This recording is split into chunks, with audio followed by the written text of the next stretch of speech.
Hello students, आज जो अपन topic कर रहे हैं दिस इज इन्वेंट्री।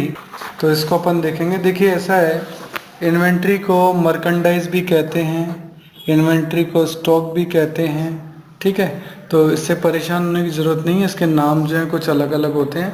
अगर आप अपने पेज नंबर 4.3 पे देखें तो हमें इसके बारे में एक चार्ट जो है वो दे रखा है कि टाइप ऑफ इन्वेंट्री कौन कौन सी होती है। इसमें पहला, in case of manufacturing concern, यानी जो चीज़ें बनाकर बेचती हैं। एक होता है in case of trading concern, जो बनाकर नहीं बेचती, ये जो हैं खरीद कर बेचती हैं। तो पहले अपन जो मैन्युफैक्चरिंग कंसर्न होती हैं उनके बारे में बात करते हैं। इनके पास जो स्टॉक होते हैं वो तीन टाइप के होते हैं। एक होता है रॉ मटेरियल, जिसे हम कच्चा माल बोलते हैं। एक होता है वर्क इन प्रोग्रेस, जिससे कि सेमी फिनिश गुड्स भी कहा जाता है। और एक होता है आपका फिनिश गुड्स। ठीक है, तीन टाइप का रॉ मटेरियल है, आपका स्टॉक है। Raw material, work in progress and finish goods.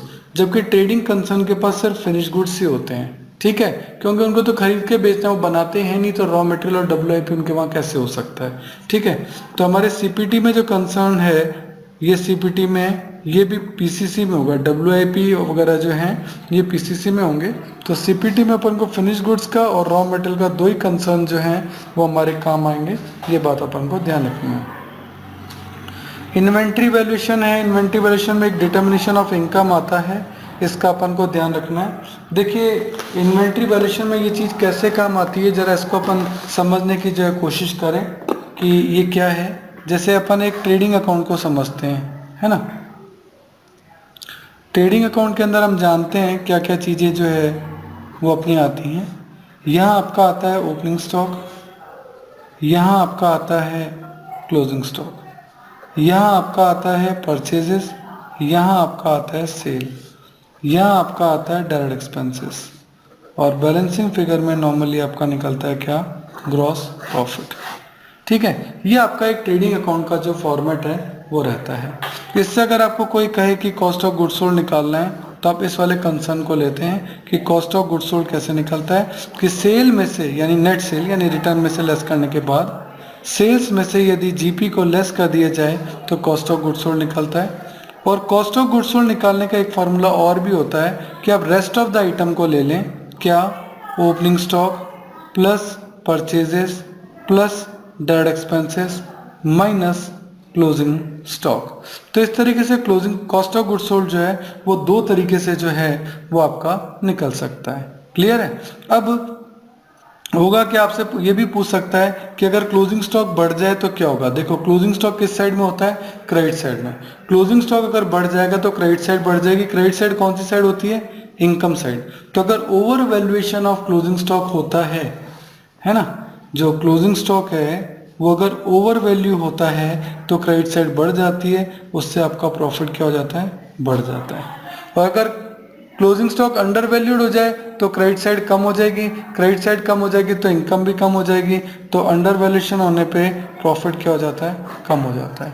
ये है क्लोजिंग स्टॉक की बात। यही ओपनिंग स्टॉक है। ओपनिंग स्टॉक डेबिट साइड में आता है और डेबिट साइड आपकी एक्सपेंस साइड है। तो देखो ओपनिंग स्टॉक अगर आपका अंडर वैल्यूएशन होता है, ओपनिंग स्टॉक कम होने से डेबिट साइड कम हो गई, एक्सपेंसेस कम हो गए, एक्सपेंसेस कम होने से प्रॉफिट क्या हो गया, बढ़ गया। ओके, तो इससे प्रॉफिट बढ़ता है। ओपनिंग स्टॉक अगर ओवर वैल्यूड हो जाए, ओपनिंग स्टॉक ओवर वैल्यूड हो जाए, डेबिट साइड बढ़ जाएगी, एक्सपेंसेस बढ़ जाएंगे, एक्सपेंसेस बढ़ने से प्रॉफिट क्या हो जाएगा, कम हो जाएगा। तो इससे प्रॉफिट क्या होता है, कम हो जाता है। तो ये चार रूल हैं आपके, ये याद रखने चाहिए।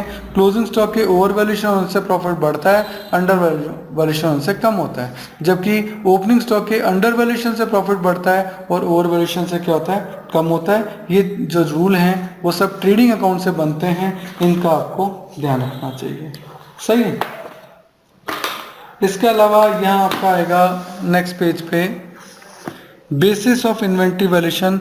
इन्वेंट्री वैल्यूएशन के बेसिस क्या हैं, एक तो है कॉस्ट और एक होती है एनआरवी। इसको क्या बोलते हैं, एनआरवी, नेट रिलाइजेबल वैल्यू। यानी सेल में से यदि हम सेलिंग एक्सपेंसेस लेस कर दें तो क्या निकलता है, एनआरवी निकलता है। सेल में से, भाई किसी एसेट को बेचते हैं, किसी स्टॉक को बेचते हैं तो बेचने के उसके सेलिंग एक्सपेंसेस लगते हैं, उनको लेस कर दें तो एनआरवी निकलता है। रूल ये है कि कॉस्ट ले लो और NRV ले लो, दोनों में से जो लेस है वही आपकी क्या हो जाएगी, वैल्यू ऑफ इन्वेंट्री आपकी हो जाएगी। सही है। तो देखो इन्वेंट्री वैल्यूएशन की टेक्निक्स कौन कौन सी हैं, तो देखो एक पहला इन्होंने दिया है inventory not ordinarily be interchangeable, जिसको इंटरचेंज नहीं किया जा सकता, आप मिलाया नहीं जा सकता, उनको अलग अलग रखना पड़ता है। तो एक तो होता है स्पेसिफिक आइडेंटिफिकेशन मेथड, उनको एक अलग से पहचान दे दी जाती है, उन पे मार्किंग कर दी जाती है, जो अलग से ऑर्डर पे बने हुए होते हैं वो स्पेसिफिक आइडेंटिफिकेशन मेथड कहलाते हैं। मान लेते हैं एक हेलमेट बनाने की कंपनी है और हेलमेट बनाने के लिए उसने स्पेशल एक कांच ऊपर जो है और लगाना है, ऐसा एक ऑर्डर मिल गया। तो नॉर्मल तो उसके सारे हेलमेट जो है वो नॉर्मल तरीके से बनेंगे, लेकिन मान लो 1000 हेलमेट बनाने का ऑर्डर उसको कांच लगाकर बनाने के लिए कहा गया है, तो ये फिर उसका स्पेसिफिक आइडेंटिफिकेशन हो गया, क्योंकि जिन पे कांच लगा हुआ है उनकी वैल्यू जो है अलग से कैलकुलेट की जाएगी। That is called specific identification method. पर जनरली जो काम आते हैं वो क्या हैं, इन्वेंट्री ऑर्डिनरली इंटरचेंजेबल, इसमें दो मेथड होते हैं, एक तो हिस्टोरिकल और एक नॉन हिस्टोरिकल। नॉन हिस्टोरिकल जो मेथड है वो आपका IPCC में काम आएगा, तभी हमारा CPT में सिर्फ हिस्टोरिकल कॉस्ट काम आएगा। हिस्टोरिकल कॉस्ट में कौन कौन से होते हैं, FIFO that is first in first out, LIFO that is last in first out, एक है एवरेज प्राइस यानी सिंपल एवरेज प्राइस, और एक है वेटेड एवरेज प्राइस। वैसे एक बेस स्टॉक मेथड भी होता है, लेकिन बेस स्टॉक मेथड हमारे CPT के अंदर नहीं आता है। तो ये 4 मेथड है, इन चारों मेथड को विद न्यूमेरिकल जो है वो मैं आपको आगे जाके समझाऊंगा। तो ये इन्वेंट्री वैल्यूएशन का चार्ट है जो कि आपको ध्यान रखना है। ठीक है। इसमें एक क्वेश्चन आपका और भी बन सकता है कि हिस्टोरिकल कॉस्ट मेथड जो है उसमें आप किन किन चीज़ों को लेते हैं। तो देखो किसी भी आपने इन्वेंट्री को खरीदा है तो उसकी कॉस्ट ऑफ परचेज होती है। अब परचेज करने में एक तो उसका खर्चा है, कोई फ्रेट इनवर्ड है, कोई टैक्सिंग वगैरह है, कोई भी हमने कोई खर्चे और किए हैं उनको गुड्स को एक्वायर करने में उनको ऐड करना है। इसके अलावा कोई ट्रेड डिस्काउंट, रिबेट या ड्यूटी ड्रॉबैक है तो उससे अपन को क्या करना है, लेस करना है। तो किसी भी गुड्स की कॉस्ट को कैलकुलेट करते वक्त कुछ आइटम को ऐड या लेस करना पड़ सकता है, ये अपन को ध्यान रखना है। ठीक है ना।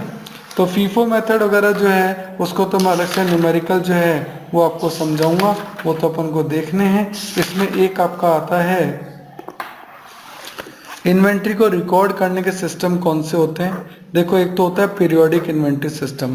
पीरियोडिक इन्वेंट्री सिस्टम ये बोलता है कि इसमें एक पीरियड तय कर दिया जाता है, क्या कि हर 15 दिन में या हर 1 महीने में या हर 3 महीने में या हर 6 महीने में हम इन्वेंट्री का वैल्यूएशन करेंगे। तो एक पर्टिकुलर पीरियड के बाद आप इन्वेंट्री का देखते हैं हमारे गोडाउन में कितना स्टॉक पड़ा है, उसका वैल्यू कितना है। इस तरीके से एक पर्टिकुलर पीरियड के बाद आप इन्वेंट्री का क्या करते हैं, वैल्यूएशन जो है वो करते हैं। ये कहलाता है पीरियोडिक इन्वेंट्री सिस्टम, है ना।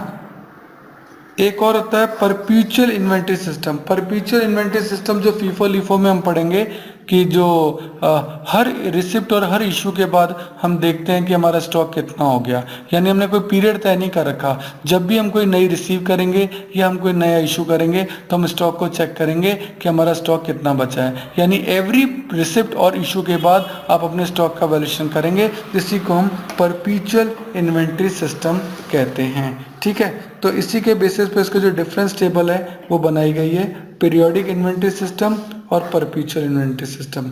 पीरियोडिक इन्वेंट्री सिस्टम क्या है कि ये तो फिजिकल वेरिफिकेशन है कि हर 2 महीने बाद, 6 महीने बाद, 3 महीने बाद आप स्टॉक का वैल्यूएशन करते हैं, और it is based on book record. ये तो बुक रिकॉर्ड के बेसिस पर है, बुक्स में ही हम प्लस माइनस स्टॉक मिल रहा है या इशू कर रहे हैं, रिसिप्ट कर रहे हैं, उसके रिकॉर्ड के बेसिस पे होता है। Under this method inventory control is not possible. Inventory को कंट्रोल करना बड़ा मुश्किल होता है, क्योंकि आप 3 महीने बाद, 6 महीने बाद स्टॉक देखोगे, बीच में आप संभालोगे ही नहीं, तो ऑब्वियसली उसको कंट्रोल करना आपके लिए बहुत मुश्किल हो जाएगा। इसमें जो कंट्रोल जो है वो इजीली आपका हो सकता है। This system is simple and less expensive. Obvious है 3 महीने में, 6 महीने में एक बार इन्वेंट्री का वैल्यूएशन करना है तो खर्चे कम लगेंगे, और यहाँ तो आपका एक मैनेजर ही रहेगा इस चीज़ के लिए, जो स्टोर मैनेजर होगा, जो हर चीज़ का ध्यान रखेगा कि कितना स्टॉक गया, कितना आया, तो ऑब्वियस उसको सैलरी देनी पड़ेगी। तो ये जो है कॉस्टलियर होता है, ये अपन को ध्यान रखना है। ठीक है। तो इस तरीके से ये आपके इन दोनों मेथड के डिफरेंस हैं जो कि अपन को ध्यान रखने हैं। ओके।